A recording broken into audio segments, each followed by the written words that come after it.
বাংলা চলচ্চিত্রের কিংবদন্তি নায়ক সালমান শাহের মৃত্যুর রহস্য নিয়ে নতুন করে আলোচনার ঝড় উঠেছে। মৃত্যুর প্রায় ৩০ বছর পর আদালত তার মরদেহ কবর থেকে উত্তোলনের নির্দেশ দেওয়ায় দেশ জুড়ে ভক্ত ও সাধারণ মানুষের মধ্যে ব্যাপক কৌতূহল তৈরি হয়েছে।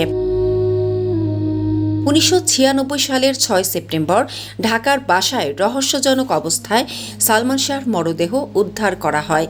সে সময় ঘটনাটি আত্মহত্যা বলে দাবি করা হলেও শুরু থেকেই পরিবারের পক্ষ থেকে হত্যার অভিযোগ তোলা হয়। দীর্ঘ ৩ দশক ধরে এই মৃত্যু নিয়ে নানা প্রশ্ন, বিতর্ক, তদন্ত এবং আইনি লড়াই চলেছে। সর্বশেষ আদালতের নির্দেশে মরদেহ উত্তোলন করে পুনরায় ফরেনসিক পরীক্ষা নিরীক্ষার সম্ভাবনা তৈরি হয়েছে। অনেকের বিশ্বাস, আধুনিক প্রযুক্তির মাধ্যমে হয়তো এতদিনের অমীমাংসিত রহস্যের কিছু উত্তর মিলতে পারে। আবার কেউ কেউ মনে করছেন এত দীর্ঘ সময় পর সত্য উদ্ঘাটন কতটা সম্ভব হবে সেটিও বড় প্রশ্ন। সালমান শাহ শুধু একজন অভিনেতা ছিলেন না, তিনি ছিলেন একটি প্রজন্মের আবেগ।